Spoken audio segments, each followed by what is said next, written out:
All right, everyone.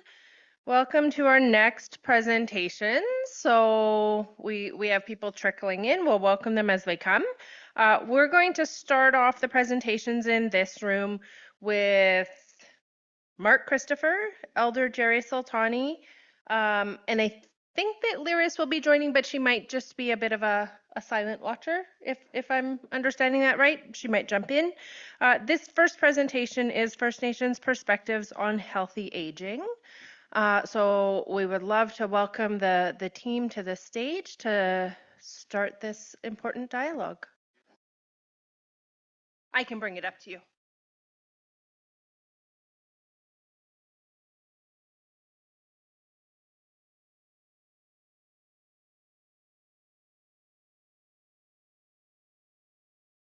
Hello.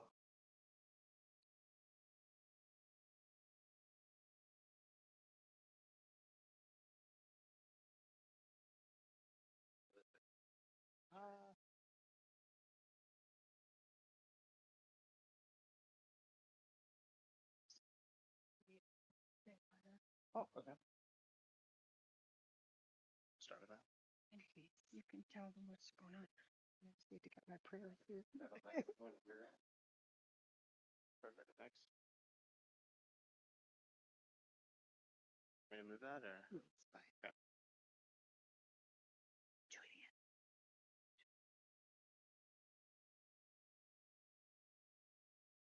So, Yagayuk Satini, everyone. Good to see you all. We are going to start this session with a prayer.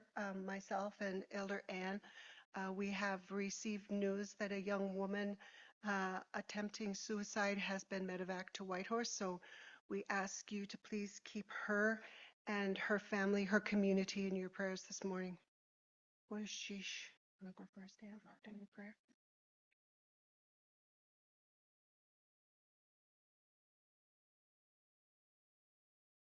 I'm going to say it in my language, which I always do. My language is Northern Chichoni. I'm from the Carmack's Little Salmon area, but I'm a Kwalin member.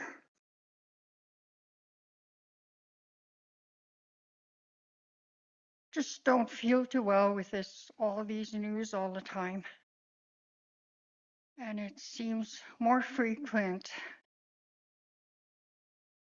It makes me so sad, as being an elder and everything. And my heart just goes out to the people. We need that change. So, Dorinji,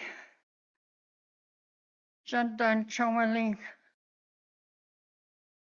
Daju Hospital, Sing, not Sing Ching Agan, Vietna Deadski, Aju Sawaji, Dorinji, Anong Kiru, Kadung Jida, Jan Dan Hospital Units and Chingagan. Lord, and I know Sing Sahuji, Sing Harit Sayagan. No Saulido, that's in Claruji. Uganong Kiri, we thought, what's a show, such a jow, sing, no gone, and see dandy, what's a show. I saw who theaters and he had only Masicho, Cornish cheese.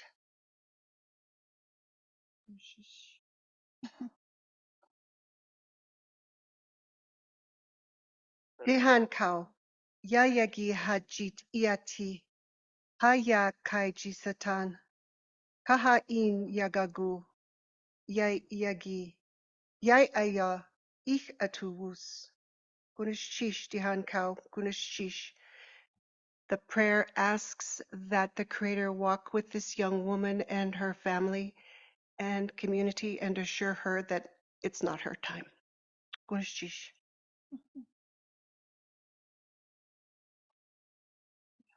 Down the stairs, please. Want to sit up here?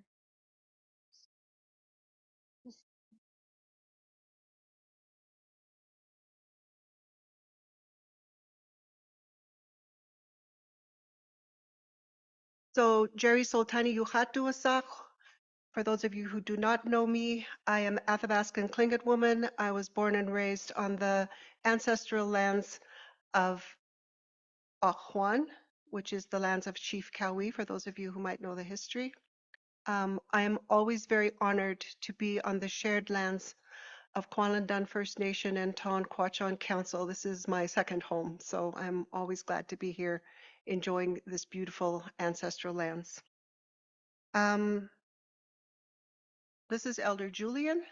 Elder Julian I met some time ago, and while we are not blood related as far as we can tell, we are still brother and sister, and we always enjoy doing things together. And this is the importance, I think, of elders and how we need to be more attentive to them. So I've asked him to be here with me this morning. It's important for all of us to understand how we can help our elders to age in a healthy manner. In particular, and it comes to mind the days when my great auntie would take us to visit the elders in the village. It was an important connection for all of us. Now, I know this is going to tell you how old I am, but that's not the point. What is important is to know that during that time, we were not allowed to practice or speak our language. We were not allowed our cultural and traditional ways. Therefore, great auntie, every Sunday afternoon, took my sister and me to the village. She probably had a box of maple bars in her bag from the Purity Bakery that our dad brought to her home every Sunday as they were her favorite. And being a good auntie, she wasn't going to let her family and friends go without, so she always put this in her bag to share with everyone. As we walked through the village, stopping at each stoop to visit with the elders, we could hear a drum beating softly in the background. We could hear chantive in our native tongue of our favorite songs. We would hear the chatter of our elders, our aunties in their native tongue. Great auntie would often stop to admire beautiful beadwork, a beautiful vest that was being made, or a beautiful pelt that was being attached to a hat, gloves, or perhaps another piece of clothing. This was how we perpetuated our gatherings, our circles, our meetings of youth with elders. As you know, we were not allowed to have any sort of gathering, drumming, or dancing. This was strictly forbidden to us. However, these lovely elders had found a way. Such gatherings, while on individual stoops of their homes, perpetuated socializing with each other, maintaining our language, and perhaps maintaining some of our traditions. Oftentimes, other elders would be busy stripping fish to hang, to dry, or to smoke, or perhaps they were stripping some deer meat to be dried. While they were socializing, they were also working hard to preserve the harvest to share with each of the families in the village, ensuring that a healthy diet was had by all. There may also be talk about the local doctor in town giving vaccinations for everyone. In speaking amongst themselves, they tried to assure their families that it was very important for all of them to keep up with white man's medicine. Almost all families had suffered the influx of white men to their villages and the diseases they brought. Plans were made for elders to take younger children with them in order to lighten the load of a mother who may be working. Or she might have been out hunting or harvesting fish with her husband to continue to provide those healthy meals for the families. I have just shown you how simple gatherings of elders has kept them in good health. There is interaction with their family and friends. There's exercising in helping to preserve the harvest of fish, meat, and berries. There is a reminder that they need to go to the doctor to take advantage of the medicines and vaccines that will be helpful to them. This includes vaccines to help ward off the many diseases brought into the village, and to help the children grow in a healthy manner, to keep parents healthy to raise their children and take care of their elders. It is important to note that everyone shared the harvest for everyone in the village. Everyone could eat the best of the bounty from the air, from the land, and from the sea. Today, this importance of healthy aging continues. It is good to ask our elders about how they care for themselves, about the food they eat, about the exercise they get, their social interactions with each other. I might note that exercise for elders probably does not consist of going to the local gym. Sorry. You okay, Julian? Sorry. Doesn't consist of them going to the local gym or health club, lifting weights, or what they call running on a moving sidewalk.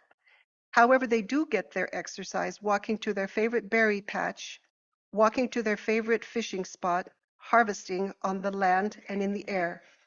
This consists of their social interactions with each other. It was always a day of great expectation when grandmother and the aunties were going berry picking. They were going for mossberries or lowbush cranberries, depending the season. Our playground was pointed out to us in the middle of the meadow, and we were not to stray outside the boundary lines. While the aunties and grandmothers picked berries, we gathered twigs and little pieces of wood that we could find. The best part now was going to be that grandmother, somewhere tied up in one of her scarves, would pull out a kettle, some tea, and probably some fry bread. While some quickly built a fire with the twigs and sticks we had gathered, another would go down to the river and fill the kettle. This was the best tea ever, and regardless the chatter between the grandmothers and aunties about who made the best fry bread, we enjoyed listening to the stories of these awesome elders. In closing, I would remind all of you to ensure that your elders are well looked after. Their health is paramount to our cultures and traditions surviving. Accompany them when they go berry picking. Spend the afternoon with them at their favorite fishing spot along the river. Go hunting with your grandfathers and uncles. Learn the traditional ways of preparing the harvest, tanning the hide. Enjoy a cup of tea with the grandmothers and aunties and ask them, how are you feeling today? Go with them to harvest the traditional medicines and learn how to make them and what they are good for. Our traditional medicines must never be left out of the equation. In many cases, there are medicines that do not involve chemicals that are much better for us.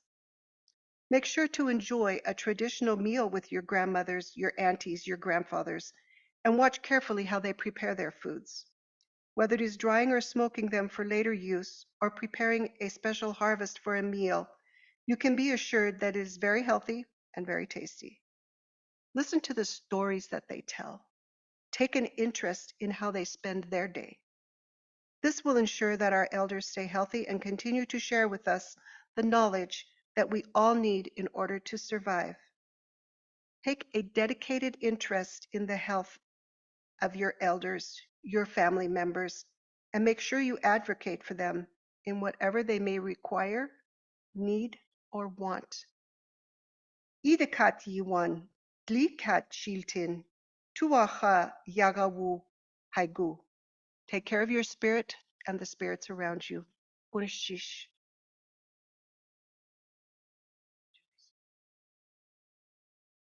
Are we doing for time? Okay. When are we supposed to be done? Oh, sweet. All right, cool. Thank you, Elder Jerry. No, you're okay. You're okay. Thank you. We did go a little bit out of order, but I kind of like that you started. I think that really set the tone for the presentation. So thank you very much. So yeah, my name is Mark. I'm a research assistant with YSPOR. I'd also like to acknowledge the traditional territories that were currently gathered here today. So the Yukon First Nation and the Ta'an Council. True honor, and I'm very grateful to be able to live, work, and play in this area. I'm originally from Ontario. I've been living here for just over a year now, and it's been a really terrific last year, and the people here have really welcomed me. So I'm very stoked to be here, and I can't wait to see what happens, not only in my work, but just in my personal life, and just getting to explore the Yukon. It's such a beautiful place. So yeah, it's a true honor. So, yeah, yeah. Oh,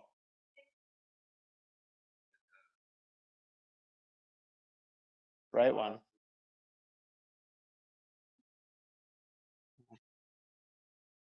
That's okay.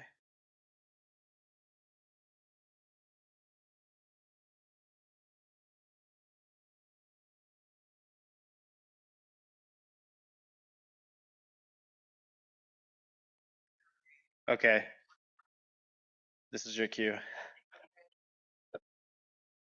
Okay, yeah, so this was a quick overview. I'm going to start with, yeah, you can leave it there, thanks. Just a quick overview for today's presentation. Yeah, no worries. So does this work now? Or still queuing? Okay. Yeah, quick overview for today's presentation. So I'll talk a little bit about the funders and the partnerships that have made this project possible. We already heard from Elder Jerry, so thank you again for that.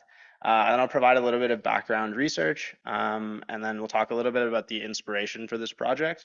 I'll describe the study design, and then we'll finish with a really quick video. Nice. Okay. Funders and partnerships. So the Canadian Frailty Network, they are funding this project, and we're doing this through this research through a partnership with the Whitehorse Aboriginal Women's Circle, as well as YSPOR. Our research team consists of myself, Lyra Smith, who is joining us in Old Crow, and also Elder Jerry. I would like to take this time to give a super special shout out to Aaliyah Grant, and also Presley Joven for their work this summer. They helped us put together an infographic that's going to help guide the interviews that we do for this project. So huge shout out. Thank you for all your hard work.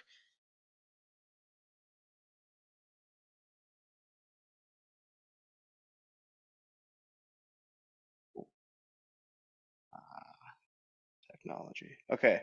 So yeah, just to provide a little bit of background, what this figure shows is that the Canadian Indigenous population is aging very rapidly. So I pulled this data and put this graph together from Stats Canada census data from the years 2006, 2016, and 2021. And then they also provided projected values. So what this shows is the percentage of the Indigenous population aged 65 and older. In 2006, it was about 4.5%. 10 years later, jumped up to about just over 7%. And then 5 years after that, it went up to 9.5, almost 10. And they've projected that this percentage could more than double. So I think this really speaks to the importance of exploring culturally relevant ways of supporting healthy aging for our Indigenous elders.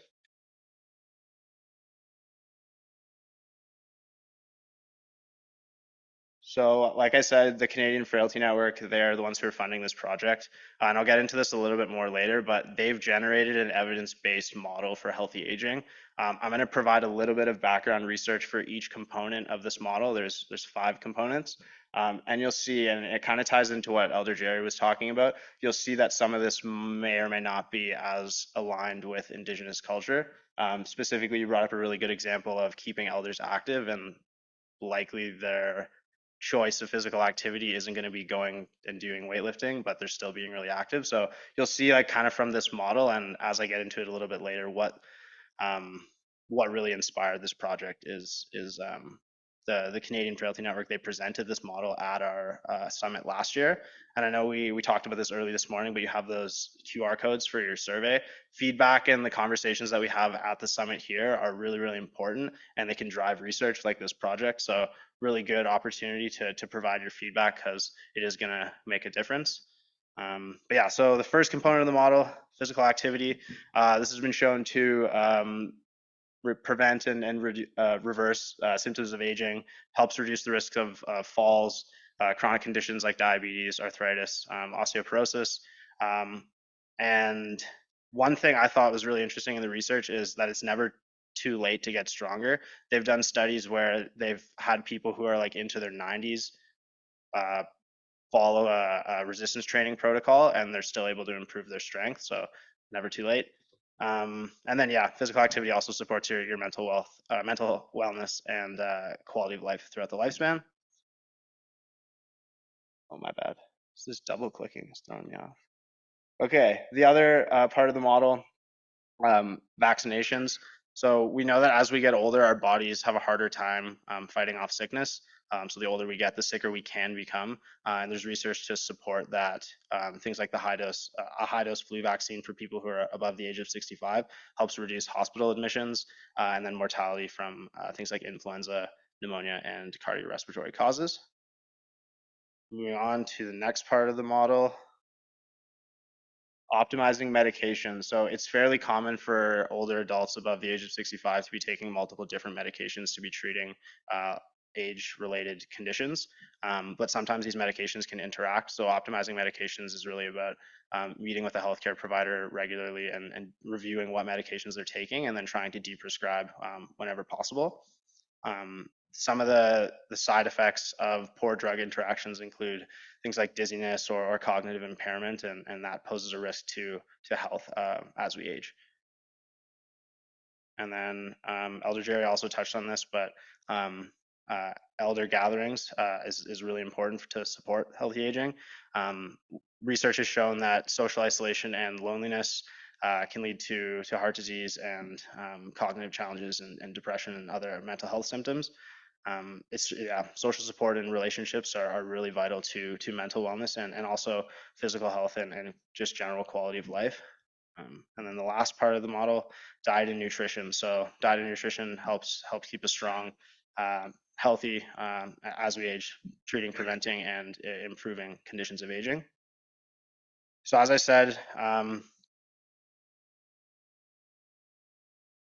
inspiration for this project. So last year, the Canadian Frailty Network presented this 5-component model, and a lot of the feedback we received was that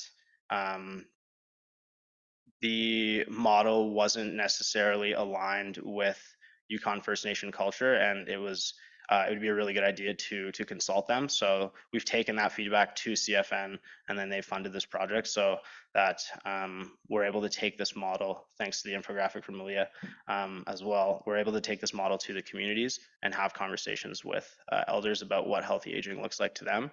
And then our goal is to take this, gather additional feedback on the model, and then use that to adapt and revise the healthy aging model through an Indigenous lens. And that's just one quote up there.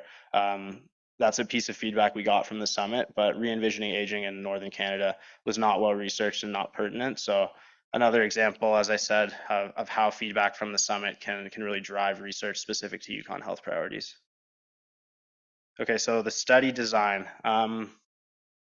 We'll be recruiting any self-identified Indigenous participants who live in the Yukon and who are age 55 and older. We chose 55 to be inclusive of elders in all communities. And that was something that Elder Jerry helped advise on for this project. And then all of our recruitment will be done through our partnership with the Whitehorse Aboriginal Women's Circle. That'll allow us to reach out and offer interviews to elders, councils, and organizations across the territory. We'll be taking a strength-based approach for this project, so we really want to look at what supports healthy aging. And then as we have our guided conversations about aging and what people see as important, we can really explore those perspectives. And as I said, in addition to gathering these perspectives, we also want to gather feedback on the healthy aging model so that we can provide that to CFN so they can adapt their model accordingly. After we are done our initial data collection, we'll organize a social gathering with the participants to present them the different themes that we've picked out and then ask for additional feedback before we write our final report. And then once the report is finalized, this will get shared with the Whitehorse Aboriginal Women's Circle, CFN, and then any participant who wants access to the report. Yeah, and then I think we'll finish with a short video.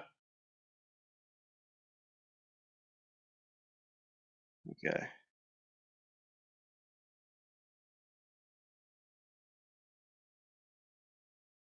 I don't need to do anything for this, right? Yep. Cool. Yeah. We didn't have the radio yet, so I didn't have the radio yet, so I was the entertainment in the evening on Pop. Just a little bit of context for the video. So this is a group of centenarians, so people who have lived to be 100 or older, and they're sharing their advice and perspectives on healthy aging and kind of like how they got to where they are. So there you go. Yeah. Papa came from work. I was the entertainment, that's all. Could you sing us something that you sang back then? Oh, you want me to sing something now? Yeah. Strange spice from the south. Just watch the whole thing. Honey from the cold, drifting. Imagine thee on one pair of lips. And this is my beloved.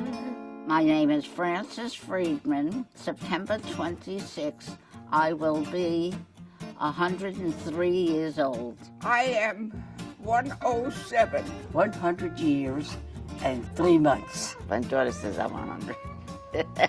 I am 110 months.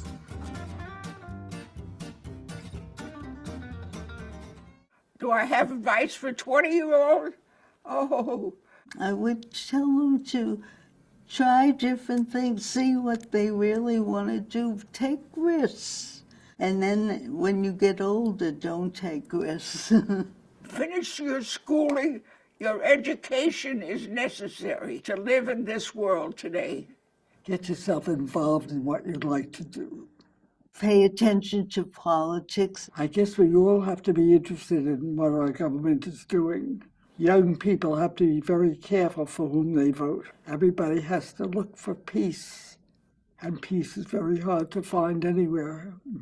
Well, no, don't let nobody beat you down. Stand on your own feet, think for yourself. Troubles I had, that had to go through all of them. You know, I came out of all of them. You are what you are. That's all. Everything you do to help yourself makes you stronger. And if you give up on yourself, shame on you. I never gave up on me, and none of our family. When you're going through the tough time, know that that will pass. Do you think there's a difference between Frances today and Frances at 30? Oh, absolutely. What's the difference? I'm much older. Don't think old. Think back when you was young, what you did. If you can do some of what you did when you was young, you're fine. But if you're gonna sit there saying, "Oh, I'm too old for this, I'm too old for that," and go sit in the park and watch the birds, well, you're a loser. And that's not my thing. I don't want to be losing nothing. So I keep moving. That's what you have to do. It's not easy to be happy all the time, but you try. Tell them to enjoy life. And if they're lucky enough, they will enjoy life. Take a deep breath. Drink a little wine. Keep singing. So there it is. Yeah. I hope everyone enjoyed the video. It sounded like they did. Yeah, that's the presentation. Thank you, Masicho. And I look forward to learning from the elders throughout this project and having all these conversations. I'm really excited.